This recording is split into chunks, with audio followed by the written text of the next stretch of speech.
Hey, welcome to Brian's Kitchen. Today I'm going to show you how to make a very easy pizza with homemade dough.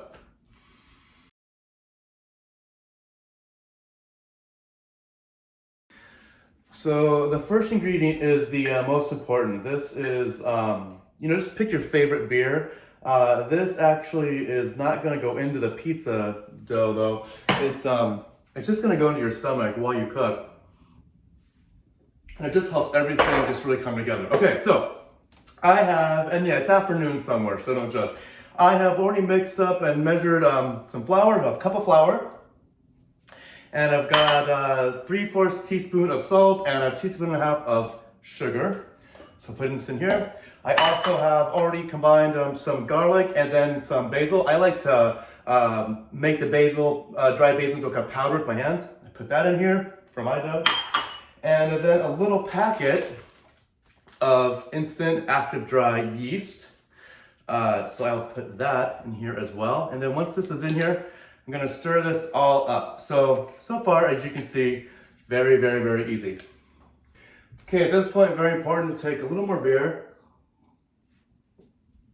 Just helps really with your focus more than anything. I'm gonna stir up all the dry ingredients. Just do a quick little stir, very simple.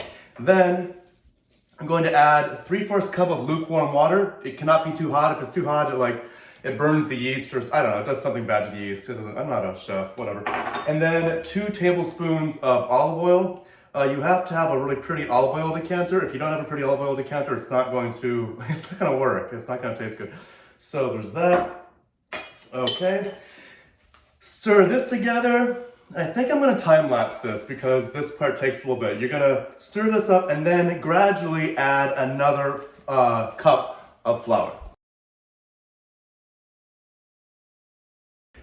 Okay, so you're gonna add up to about another cup of flour, and what you want it to have happen is you want the dough to kind of be clean together and pulling away from the sides of the bowl, okay? And then you remove your spoon. Very important at this point to have a little more beer. And then I just start to put the, the remaining, if I have any flour left over, or I get new flour or whatever, I put that on I just do it right on my counter because my counters are clean. And then you're gonna knead this dough. Oh, you need it. You really need it. You need like 4 or 5 little kneadies. What do you call it? What do you call a knead? I don't really know.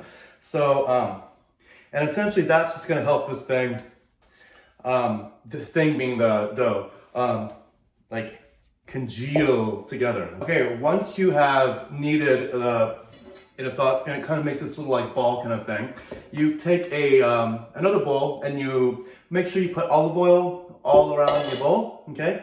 You put the little ball of dough right inside of there. You drink a little more beer and then cover it with some foil.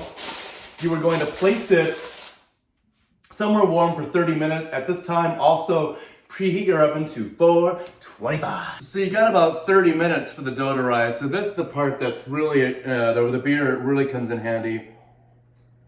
Mainly because it just kind of gives you something to do while you're waiting. But I also use this time to get everything else together that I'm going to put on top of my pizza. So I've got mozzarella, which you can use whatever kind of mozzarella you find at the store.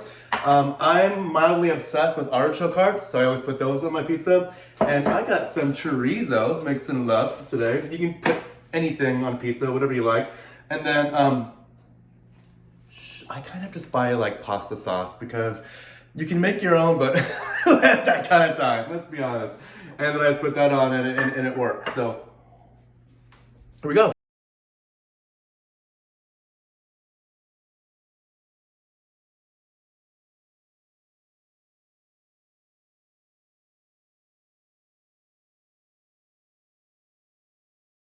Okay, so it's been 30 minutes, and let's see what we have here. Yes, the dough has risen about twice the size. Little tip: when you put this dough into the olive oil rubbed bowl, make sure you kind of get the olive oil all around the dough. Okay, you're gonna transfer it onto your surface, and then in my recipe says to knead it again. I don't know if you really need to, but I get it. Need to. See what I did there? Anyway, 4 times maybe.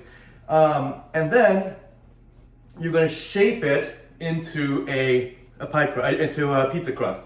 And you can roll this out, or you can just like do it with your hands.